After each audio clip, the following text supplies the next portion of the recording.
ओम नमो भगवते वासुदेवाय। तो स्वागत है दोस्तों आपका अपने YouTube चैनल श्रद्धा भाव में। आज हम इस वीडियो में आपको श्रावण मास में पड़ने वाले शुक्ल पक्ष की एकादशी पुत्रदा एकादशी व्रत की कथा सुनाएंगे। श्री युधिष्ठिर कहने लगे कि हे भगवान, श्रावण शुक्ल एकादशी का क्या नाम है? व्रत करने की विधि तथा इसके मातम कृपा करके कहिए। मधुसूदन कहने लगे कि इस एकादशी का नाम पुत्रदा है। अब आप शांतिपूर्वक इसकी कथा सुनिए, जिसके सुनने मात्र से ही वाजपेयी यज्ञ का फल मिलता है। द्वापर युग के आरंभ में महिष्मति नाम की एक नगरी थी, जिसमें महिजीत नाम का राजा राज्य करता था। लेकिन पुत्रहीन होने के कारण राजा को सुखदायक नहीं लगता था। उसका मानना था कि जिसकी संतान न हो उसके लिए लोक और परलोक दोनों ही दुखदायक होते हैं। राजा महिजीत की इस बात को विचारने के लिए मंत्री तथा प्रजा के प्रतिनिधि वन को गए। वहां बड़े बड़े ऋषि मुनियों के दर्शन किए। राजा की उत्तम कामना की पूर्ति के लिए किसी श्रेष्ठ तपस्वी मुनि को देखते फिरते रहे।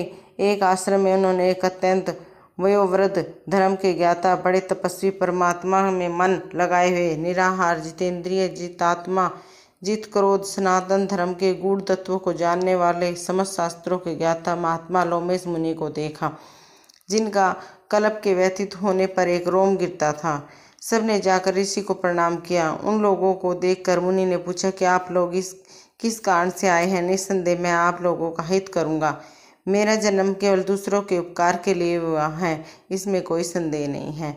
लोमेश ऋषि के ऐसे वचन सुनकर सब लोग बोले, हे ऋषि, आप हमारी बात जानने में ब्रह्मा से भी अधिक समर्थ हैं, अतः आप हमारे संदेह को दूर कीजिए। महिष्मतिपुरी का धर्मात्मा राजा महिजीत प्रजा का पुत्र के समान पालन करता है, फिर भी वह पुत्रहीन होने के कारण दुखी है।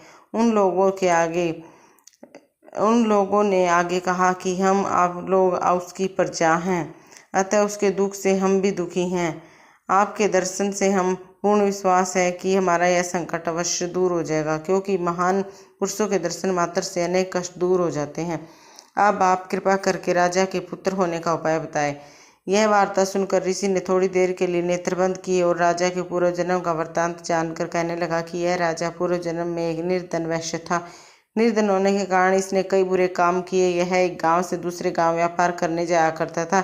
एक समय ज्येष्ठ मास के शुक्ल पक्ष की द्वादशी के दिन मध्याह्न के समय जबकि वह 2 दिन से भूखा प्यासा था, एक जलाशय पर जल पीने गया। उसी स्थान पर वह एक तत्काल ही ब्याई हुई प्यासी गौ जल पी रही थी। राजा ने उस प्यासी गाय को जल पीते हुए हटा दिया और स्वयं जल पीने लगा। इसलिए राजा को यह दुख सहना पड़ा। एकादशी के दिन भूखा रहने से वह राजा हुआ और प्यासी गौ को जल पीते हुए हटाने के कारण पुत्र वियोग का दुख सहना पड़ रहा है। ऐसा सुनकर सब लोग कहने लगे कि हे ऋषि, शास्त्रों में पापों का प्रायश्चित भी लिखा है, अतः जिस प्रकार राजा का यह पाप नष्ट हो जाए आप ऐसा उपाय बताए। लोमेश मुनि कहने लगे कि श्रावण शुक्ल पक्ष की एकादशी को, जिसे पुत्रदा एकादशी भी कहते हैं, तुम सब लोग व्रत करो और रात्रि को जागरण करो, तो राजा का यह पूर्व जन्म का पाप अवश्य नष्ट हो जाएगा और राजा साथ ही पुत्र की प्राप्ति होगी राजा को अवश्य ही। लोमेश ऋषि के ऐसे वचन सुनकर मंत्रियों सहित सारी प्रजा नगर को वापस लौट आई और जब श्रावण शुक्ल एकादशी आई तो ऋषि की आज्ञानुसार सबने पुत्रदा एकादशी का व्रत और जागरण किया।